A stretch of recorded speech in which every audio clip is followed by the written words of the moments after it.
Hey, what's up, everybody? Adobe Masters here, and today I'm going to be showing you how to create LetterJacket text in Adobe Premiere Pro. So this is a text that is specifically designed to go onto a jacket. It's more of an American tradition than anything, but letter jackets have become worldwide, and with this comes a very specific text, and it's also very good text to represent those universities or those sports teams. So let's go ahead and learn how to create it in Premiere. First thing I did was import some background footage right here. I got it off of Envato Elements, a great subscription-based service. Check out the link in the description below. You can download a near unlimited amount of stock footage. It's really, really cool. Then I went ahead and created text. I'm just going to delete this and let's start over. So I'm going to type again what's on her shirt. You probably want to go all capital letters. That's usually what letter jackets are. They're usually not lowercase. So in this particular case, we have Brooklyn. I'll then center that. Let's go ahead and center like so, and then also into the center like that. Now, the fill, that's going to be whatever color we want. So let's try to recreate one of these over here. I like this one right here. The sort of goes navy into white into red. So we have the navy color, maybe a little darker. So make sure you highlight all the text, and we're going to drag that down. We could actually, if we wanted to, use the dropper tool to capture these colors as well. So you see we've grabbed it like so. Yep, that looks accurate. Now, with the next one, we want to create a stroke. You need the newest version of Premiere to be able to use the inner, outer, and center features over here. They're all very, very important.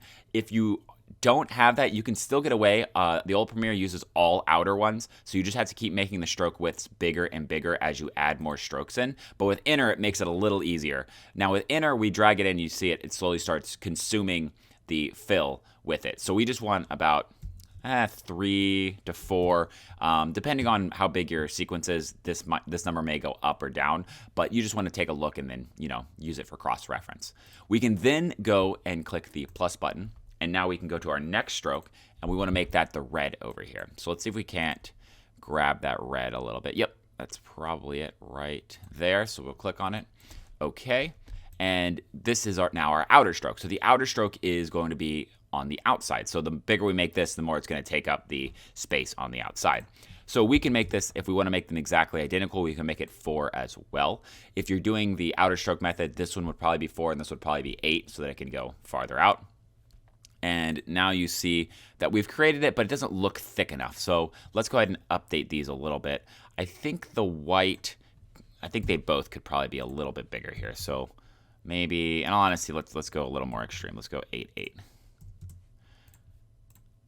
And yeah, that looks a lot better. And that looks pretty accurate to what we have. So if we want to do a even more advanced one, you can see that some of these, for example, like this one, it goes red, and then there's a outline in it, then red again, and then another outline, and even maybe another one at the very end of there. So we can do that as well. So if we go into our to here, we'll go fill, grab that red color, and then our first stroke is that navy color. So we'll grab that navy. And let's see if we can't get down there. Right there. Oh, no, missed it. Okay, we're just going to create a navy color. That's pretty close. Right about there. And then now our next color is going to be a whiter. So we have this inside, and then make sure, by the way, you have it selected, because if you don't have it selected, it'll do that to you. Okay, so the next one we want to do is we want to make sure that it's back to this color so we can go up here. And this one's a little bigger than that tiny little line. So this line should actually probably be like 4. This line maybe about 12.